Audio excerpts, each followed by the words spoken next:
Isang mapayapang araw mga kaamyanan, tutukan ng mga balita mula sa hilaga at gitnang bahagi ng Luzon. Balita ukol sa kapayapaan at kaunlaran, hatid sa inyo ng Amyanan Media Channel. Mga balitang dapat tutukan ngayong araw sa Amyanan Reports. Kasundaluhan nagsagawa ng outreach program sa Nueva Ecija. 5th Infantry Division ipinagdiwang ang anibersaryo ng kamatayan ni Colonel Melchor de la Cruz. Labor group sa Isabela buo ang suporta sa whole of nation approach ng pamahalaan. Lahat ng yan dito lamang sa Amyanan Media Channel.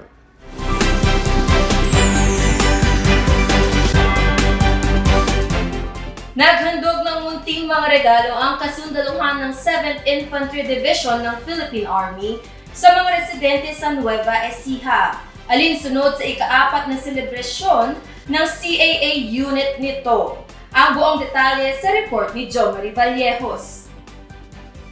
Bilang pagdiriwang ng ika-4th founding anniversary ng 7th Division Ka-Affairs Unit ng 7th Infantry Kaugnay Division Philippine Army, isang community outreach program ang isinagawa para sa mga residente ng Sitio Camias, San Juan Laur, Nueva Ecija, Kamakailan. Ang isinagawang community outreach program na may temang 7 Dico at 4, Serving Excellence, Upholding Discipline Through Kaugnay Spirit, ay pinangunahan ng 7th Division Ka-Affairs Unit katuwang ang 84th Infantry Victorious Battalion at 4th Magsaysay Army Station Hospital. Aktibo rin nakilahok sa aktibidad ang Armed Forces and Police Savings and Loans Association Incorporated, Philippine Army Finance Center Producers Integrated Cooperative, Air Material Wing Savings and Loan Association Incorporated, Tao Gamafi at Kiwanis International. Ang nasabing community outreach program ay naghatid ng samot-saring school supplies, libreng gamot, mga laruan, mga prutas at mga damit sa mga lokal na mamamayan. Bukod pa rito, naghatid din ng libreng serbisyong medikal at libreng gupit sa mahigit 200 mag-aaral at magulang ng Sitio Camias. Lubos ang pasasalamat ng mga benepisyaryo sa tulong na natanggap mula sa kasundaluhan at iba pang organisasyon na lumahok sa aktibidad.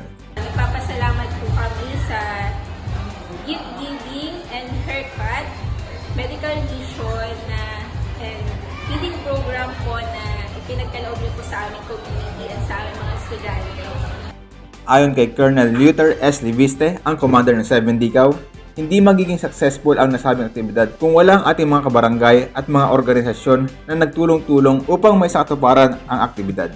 Ito pong ating aktibidad ay hindi magiging masaya at maging successful kung wala po tayo lahat.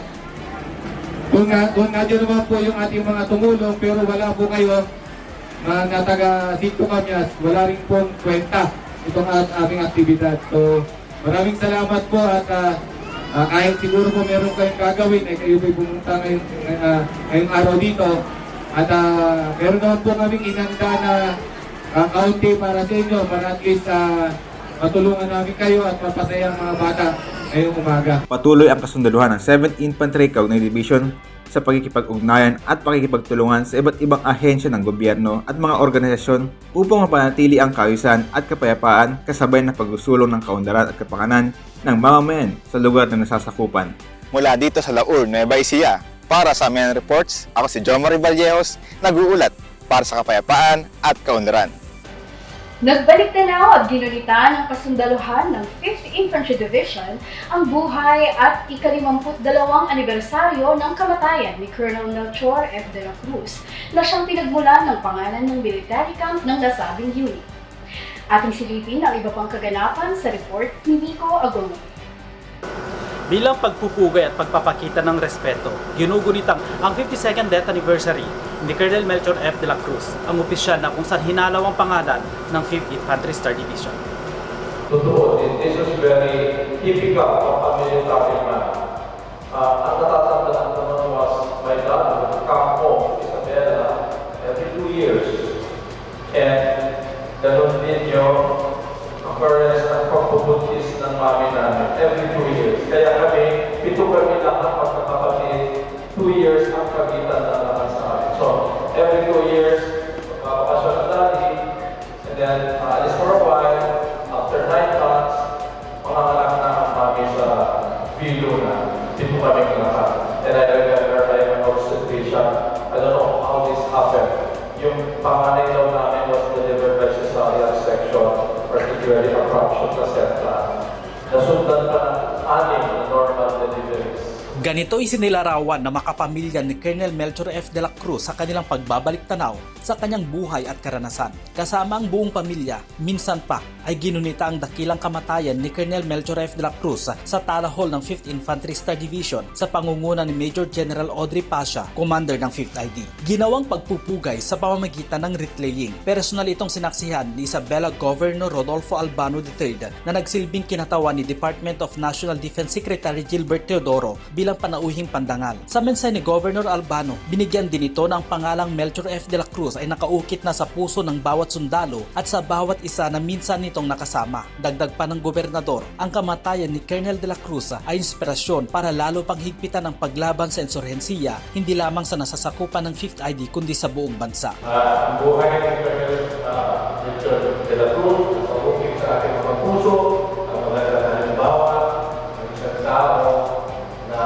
binigay sa ating ng Diyos, magpapatuloy ng mas maaga, pero ginawa yung bayani at makita natin magandang halimbawa ito at magandang tularan ng kagad sa atin.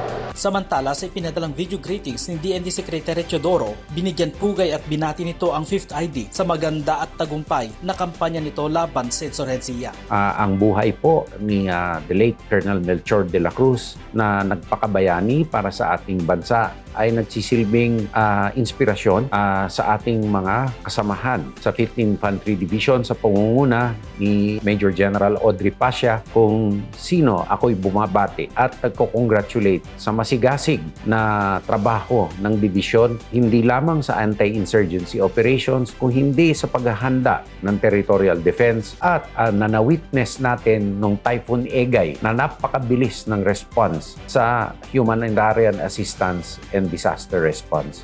Namatay si Colonel de la Cruz noong November 8, 1971 matapos bumagsak ang sinasakyan nitong helicopter para sa isang reconnaissance mission matapos itong pagbabarilin ng mga rebeldeng komunista sa San Mariano, Isabela. Sa mga panahon na iyon, ayon kay Major General Audrey Pasha, ay panahon ng pag-usbong ng insurhensiya sa area of responsibility ng 5th ID. Ngayon, kasabay sa 52 taong pag-alaala sa kanyang kamatayan, ito ay hudyat ng unti-unting pagbagsak ng Partido Komunista ng Pilipinas. Patuloy lamang umano ito na hindi nasayang ang buhay na ibinuwis ni Colonel de la Cruz. Namatay siya nung nag-i-start pang insurgency.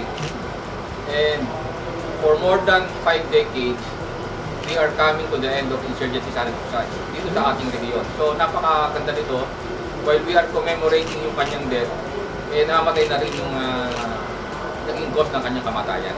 November 7, 1994, noong inilipat ang 5th Infantry Division sa Camp Upi sa Gamo, Isabela at ngayon ay kilala na bilang Camp Melchor F. de la Cruz. Ang paghalaw sa pangalan ng 5th ID ay bilang pagpupugay sa kabayanihan ni Colonel Melchor F. de la Cruz. Para sa Amyanan Reports mula dito sa Gamo, Isabela, Miko Agonoy nag-uulat para sa Balitang Pangkapayapaan at Pangkaunlaran. Formal nang inihayag ng mga labor groups sa Isabela ang kanilang buong pusong pagsuporta sa gobyerno laban sa terorismo sa isinagawang launching of Industrial Peace Alliance Lecture on Labor Management Relations and Organizing Operations in Labor Sector kamakailan lamang. Ang buong detalye sa report ni May Quesada.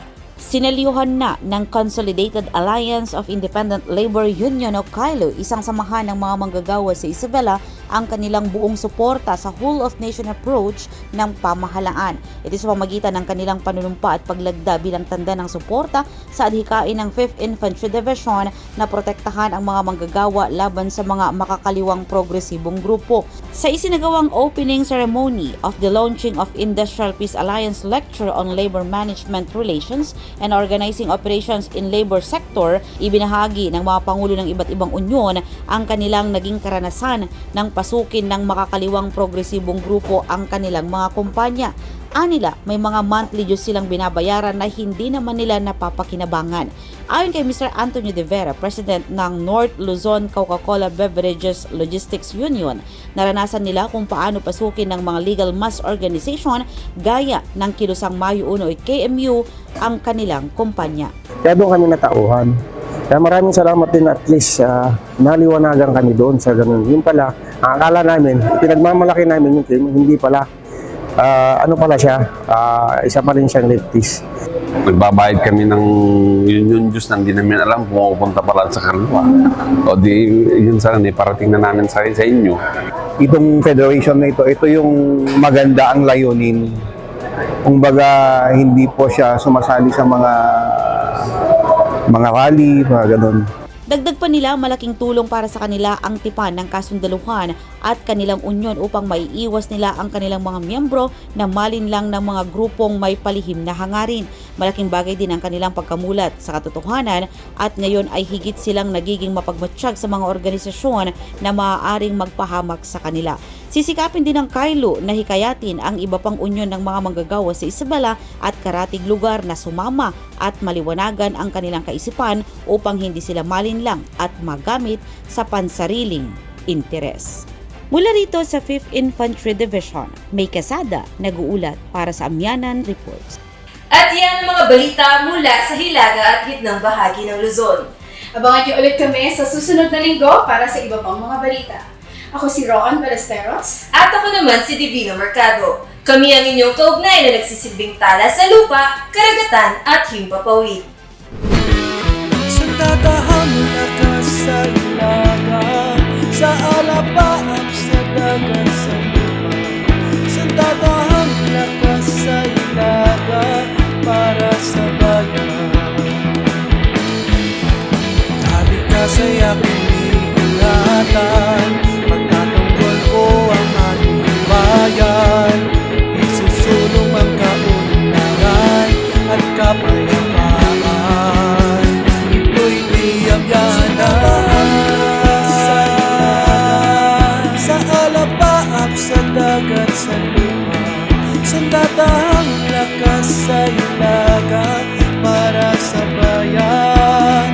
Ito'y tiyamyanan. Sandatahang lakas sa ilaga sa alapaap sa dagat sa lupa. Sandatahang lakas sa ilaga para sa bayan. Ito'y tiyamyanan.